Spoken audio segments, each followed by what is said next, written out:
So yes, I'm still in my pajamas. I'm having a really bad brain day and everything. I was up half the night with a swollen colon, which is great fun.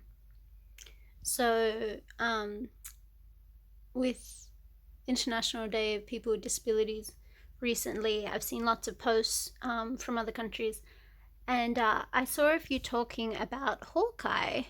And originally, I didn't really want to watch it because he's the most boring Avenger, and the actor wasn't very nice years ago, saying that Hawkeye should not be deaf like he originally is in the comics, and no one would want to watch that anyway. I'm like, excuse me? The disabled community has been asking for representation for ages. Anyway, I've heard good things about this. Apparently, they do include that he's not deaf, but he's hard of hearing. There's some sign language in there. Apparently, it's not very good, but still, it's some. And obviously, he's an abled actor playing a disabled character, which, you know, Disney hasn't been great with that, but they're slowly getting better. So, you know, take it with a grain of salt. So yeah, let's check out Hawkeye and disability representation in Disney. I have to admit, the startings always excite me. And apparently there's Christmas in this series. I'm very excited about that. Like it? Like it? Yeah, nice. Could do this all day.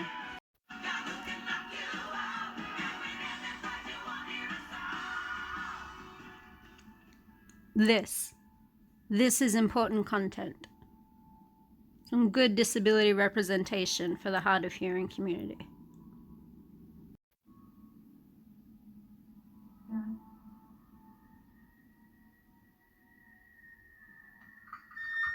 Did you turn your hearing aid off? No, honey, I know what happened. I was there. Very first episode, and they show his hearing aid. So good. And actually mentioning Nat's death. Good. Here. There's a dog in here, Pip. There's a dog in here. We like dogs and shit.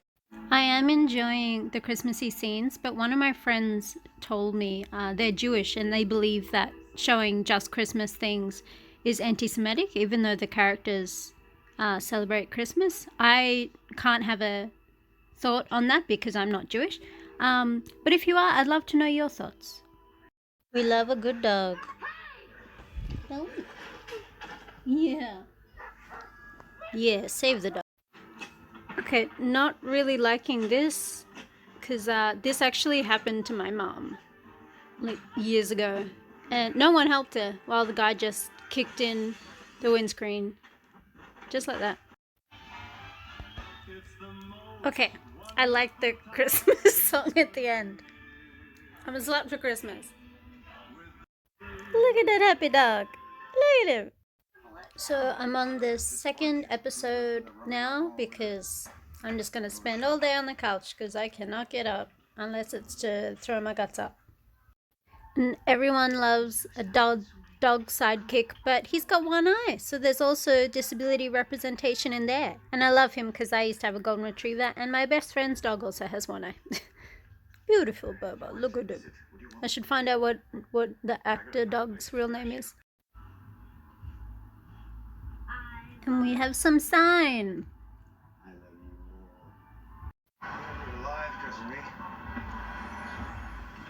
Important? Oh. I can just walking on the outside, that's nice. No, it's just so I can hear you. And to be clear, not because I want you, just because I need you. Oh. What happened?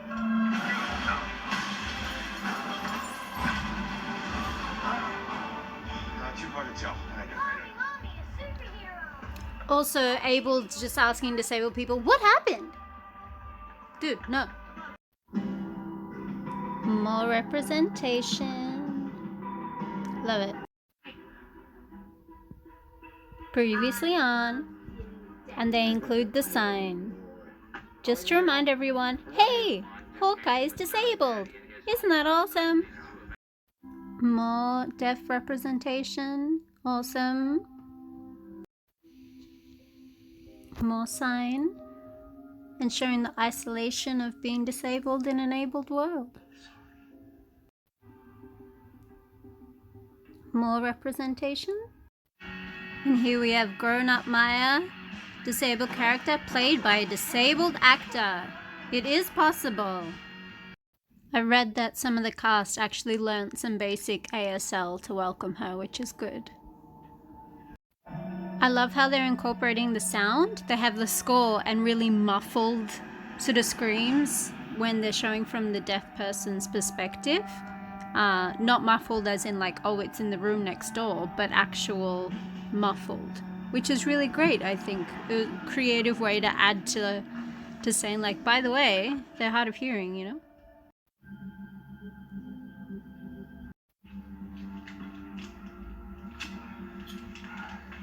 You? Oh, yeah, sorry. Hard of hearing, not deaf.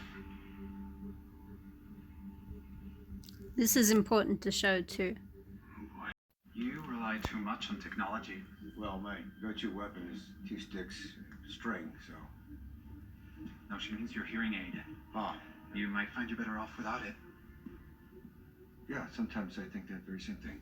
I've seen discussions with deaf and hard of hearing people where some don't want the hearing aid. I am not deaf or hard of hearing, so I can't talk about that. But it's an interesting thing to put in this movie as well, to show there's many different people, even within the one sort of section. You know, like one of my disabilities, POTS. Another person can have POTS, and we can have completely different symptoms. It's quite good that they're including these little bits. I love that she's in here and the bad guy's disabled, but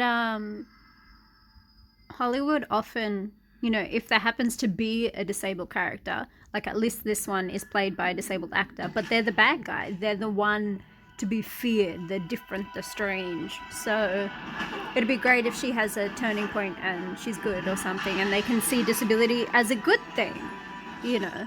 Obviously fans of Hawkeye would already like him. But yeah, it would be great to see some positive disabled characters and not just, you know, the Bond villain. Come over here. I'm not hearing you. You drive, okay? I'm liking this score. There's a lot of windshield smashing though, so that would be traumatic for some victims of crime. Okay, so I watched the first 3 episodes, the only episodes of Hawkeye on Disney Plus right now, and it's interesting, you know. He's still not my favorite, but that's fine. And from all the things that I've read online on different blog posts and some of my disabled advocates, they're loving the representation, especially of Maya's character, Echo, who is a deaf character played by a deaf actor, and she also has a prosthetic leg that they included in the storyline, which in the comics she doesn't. And apparently she's become so popular she's actually getting a spin-off, which is fantastic. And obviously it's still disappointing that when Clint's character first came on the scene in MCU, they decided to ignore his hearing loss, which was in the comics in the 80s, but they did mention it here, and then it's become quite a big part of the show, which is really awesome. I just hope it doesn't sort of turn into a bit of a caricature, or like, you know, that's his only personality trait, because in the movies his only real personality was that he was friends with Nat and he had a family, you know. But it's still, you know, little steps, which is good. Disney's been trying really hard to be more inclusive, like of having Loki's sexuality as fluid, which is great, and gender as fluid. And yeah, so having Echo's character in there, played by a disabled person. They're now making Clint disabled, but still played by an able actor. But hopefully things like that will get better. And apparently they actually had a deaf consultant on set to help, so that's really great. I've tried to look up things where they were talking about that behind the scenes, but I couldn't see anything. But from all accounts, it's an enjoyable show. I'll be interested to see if Maya's character remains kind of like the bad guy. There seems to be, you know, a bigger bad guy coming in, but, you know, I just don't want the disabled characters always to be the bad ones, you know. So, but still great to actually have some representation. So that's very good. So good job, Disney. Keep going, keep getting actual consultants to work on their it'd be interesting to having consultants actually when you're writing the scripts and the storyboards as well, rather than just on set. And hopefully we can give more disabled actors an actual shot. So yeah, there you go.